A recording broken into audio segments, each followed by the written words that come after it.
Hey everyone, RogueGold here, welcome back to The Division 2. And today, I just have one question. Who was it? Who decided to gatekeep this exotic and tell us it wasn't that good? Was it you? Yeah, it was you. Alright, jokes aside, watch these clips really quickly, and then we'll come back.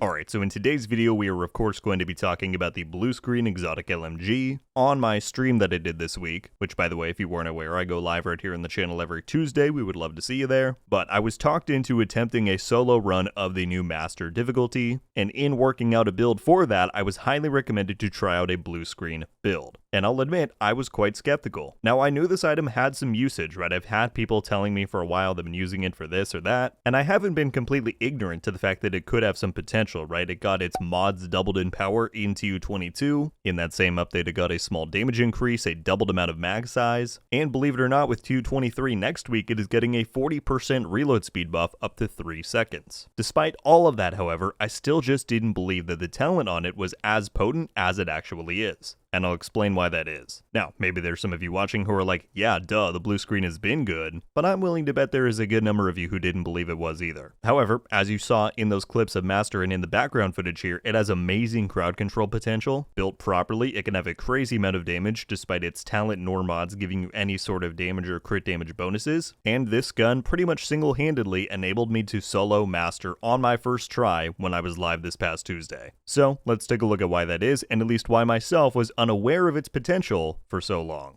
Alright, so this is the build that you're going to see me using in the master footage for this video in case you wanted to replicate it or try something similar. It's a pretty simple breakdown. We've got 4 pieces of the ongoing directive gear set, which we will talk about why this matters so greatly to using the blue screen, but I have the chest piece here as well to get the Parabellum rounds talent. All of this stuff has crit chance or crit damage on there. I'll show you the totals in a moment. We got the contractor's gloves, of course, because we're using an LMG. This is a great option to get LMG damage and the multiplicative damage to armor. I opted to go for the memento on here, which I think is really good for solo play. And once you get the stacks up, you got great damage and survivability. I've also seen some people say they prefer to use the vial with a kind of setup like this because you're applying statuses that's even more damage. Truly, as always, the option is up to you. Again, then we have the blue screen here, which we will take a look at in a moment, but if we look at my total stats, I am running retribution as a modifier, so normally my crit chance I think would be like 16%, not very high at all. But again, we're incorporating modifiers into this overall loadout. If we look at the only other notable thing is that because we're running on Master, I wanted to put on as much protection from elites as I could, so I'm running the Survivalist Specialization because you get the 10% from the perk tree there, and then I have a 12% mod on each of these 3 pieces,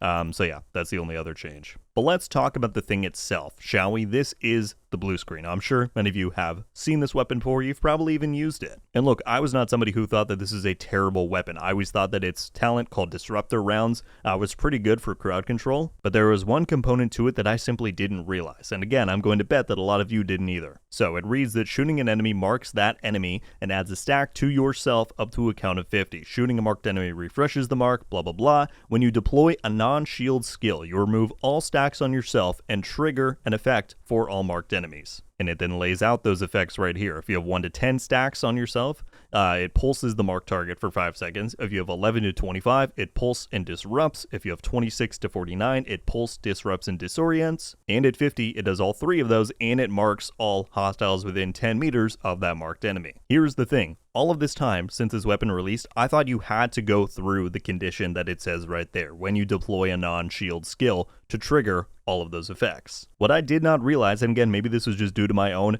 incompetence, it says at the very bottom of the talent, this effect will trigger immediately if any marked enemy is killed. That's right, you can use this talent and this entire weapon without having to worry about the skill part of it. Anytime I built for the blue screen, I was always putting on like a Night Watcher or something else to be able to use a pulse quickly. Okay, so I'm in the shooting range now so that I can show you exactly how this works. You can see at the bottom of my HUD that my blue screen stacks, which is the little like headshot icon all the way on the left, it is close to filled up. So if I apply a mark quickly to all of these enemies, you'll see that it's that red one right there. That's the same icon you're looking for on your thing.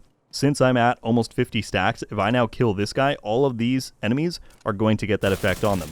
Look, they all get the disorient and the confuse and the disrupt. You can do it without a skill. How did I not realize this? And that's literally all this comes down to. I did not realize you could do this without a skill, and that changes the game in terms of how you could play with this weapon. And why it pairs so well with a set like Ongoing Directive is that because you can proc all of those statuses on enemies, you can immediately get the hollow point rounds from Ongoing, and it just creates a cycle of very good damage, very good crowd control, like you'll see in the master footage. Look at that. All those guys that got marked just suddenly get it, and it spreads the marks if you're at max stacks. This weapon's potential, especially, like I said, for crowd control, for solo utility, it's way, way, way, way better than I ever knew. So, simply put, y'all, I underestimated the blue screen big time for a long time. And if maybe you've watched this video and you're thinking, you're only doing well because you have modifiers enabled in this master run, I also took this same build into heroic, no modifiers. I swapped a few things out to make sense, like putting gunner on and running crit mods over protection from elites, and it worked pretty fantastically in there as well. So overall, I felt compelled to make this video as not much surprises me these days in the Division 2, but this certainly did. I think the blue screen is a sleeper exotic. It is quite good. Again, a good amount of you seem to have already knew that, but I'm guessing some of you were in the same boat as me. So I hope this video helped educate some of you as well, and if you're looking for a good solo master setup, maybe try this. Like I said, it worked really well for me. But there you have it, my friends. That is the rundown and little deep dive that I wanted to do on the blue screen today. It's always nice to be able to add an exotic to the roster of stuff that we're using all the time. And yeah, I definitely plan to keep the blue screen in some of my loadouts moving forward. So I would love to get your thoughts on this. Are you somebody who knew the blue screen was pretty good and we're trying to get the word out there? Have you maybe been enlightened by this today like I was earlier in the week? Whatever your reactions are to this, or maybe you have build recommendations for this, leave anything you've got down in the comments below. As always, I look forward to reading through them. If you enjoyed the video and you want to see more like it on the Division 2 in the future, then I hope you will consider clicking that subscribe button if you've not already. We'd love to have you around. That's going to do it for me today though, folks. Thank you all so much for watching. I'll see you in the next one. RogueGold. Ow.